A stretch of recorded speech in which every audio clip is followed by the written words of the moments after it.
What's up, everybody? So quick video here for my fellow Batocera users.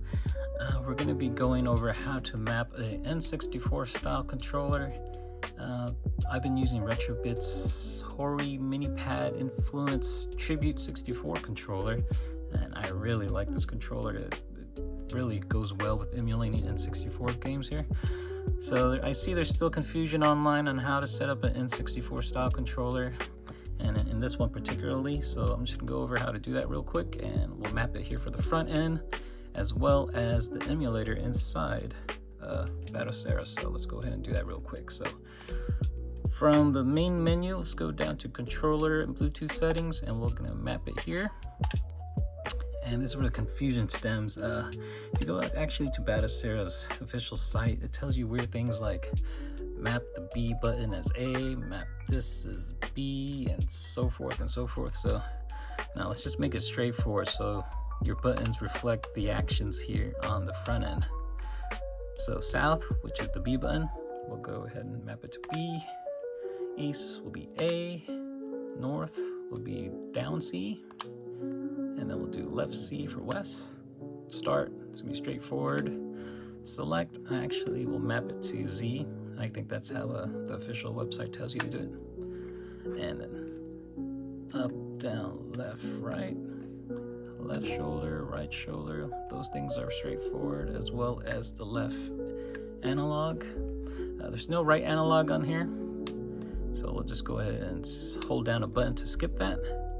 Left trigger and right trigger. I actually like using the far right buttons, so left trigger will be C up, right trigger will be right C, and there is no left analog clicks, so let's go ahead and skip those. And the hotkey will be ZR or R2. Go ahead and confirm with the A button, and now it'll function just fine here on the front end. So A, you'll enter the system. B, you'll go back. So no backwards getting used to in terms of the front end navigation. Okay, so for mapping an N64 game, let's go ahead and launch an N64 title. Okay, so when you launch into your game and you play without remapping your controllers inside RetroArch, you'll notice, like right now, I can't even select my game file. So I'm pressing A, right? And that usually should be the confirmation. But in this case, it's the B button, which is backwards. So your analog will work fine. But in GoldenEye 64, the C buttons actually are used for your character movement. So C up, you see I'm shooting. C left, I'm like reloading. C right doesn't do anything. C down doesn't do anything. You know, ZL right here, this is supposed to be my fire button, that doesn't do anything. Let's go ahead and launch RetroArch's quick menu. So you do that by using your R2 and B. And we're gonna go down to controls. So this is where we remap the core or emulators controls. You don't want to go out here and go to settings and then go to input and then, you know, remap your controls in here, right? Because if you remap inside of here, it will totally mess up your navigation of RetroArch's menu. So you want to make sure you're doing it in your quick menu. So quick menu, controls, import 1. So the D-pad, we can leave that alone. It's only the face buttons that are a little screwy. So you can see B is set as A, right? Let's go ahead and select B. And let's go ahead and go down to the B button, because that's what it should be. A button should not be C1. It should be, you guessed it, A.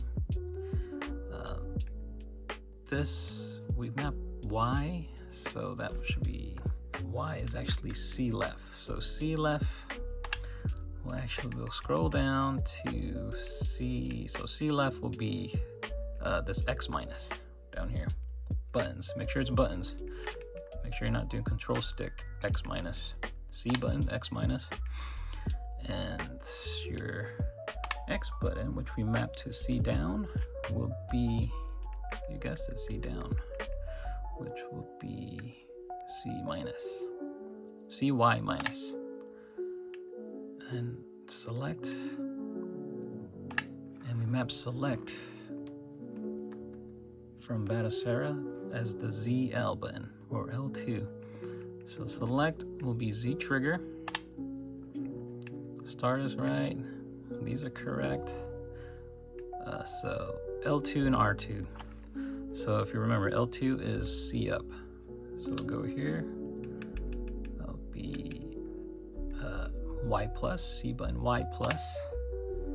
And your R2 will be CX plus. And those are the only ones you're changing. Everything else is good. So just quickly go over right here if you're following along. So it should be B, A, X minus, Y minus, Z trigger, and then Y plus and X plus. So after you get that done, let's go ahead and go back with the B button, and we'll go up to manage remap files. And you'll see we don't have a custom remaps loaded. So we'll go ahead and scroll down to save core remap. So that means this config that we just did will only affect your N64 games. And from there, let's go ahead and back out. If you see, so C down, I'm looking down, C up, I look up. I should be moving left, perfect, move right. Your analog stick still works. Let's go ahead and shoot this guy with the Z trigger. Perfect. And to reload in GoldenEye, it's a B. But let's reloading, and to switch weapons is A. And I got my karate chop action. And that is it. Oh, I didn't know your D-pad also does navigation. That's funny. And that's it. So hope this tutorial helped. So you can go and play your N64 games on a proper N64 controller and Batocera. And just to show you that it sticks, let's go ahead and quit the game. So that's your right R2 and start. And we'll go back to GoldenEye.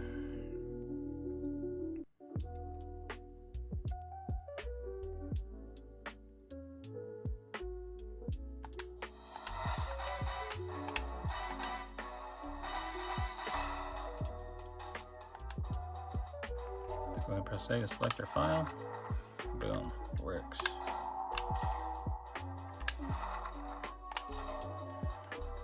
So that's it. Hope you guys found this quick video helpful. I know setting up N64 controllers is kind of confusing, and you have to jump through hoops and all that. No, it's pretty straightforward. So let's go ahead and see if it works. Yep, still does the same thing. So alright, go ahead and go out there and enjoy your Batocera and N64 style controllers on your build, and that's it. So thanks for watching.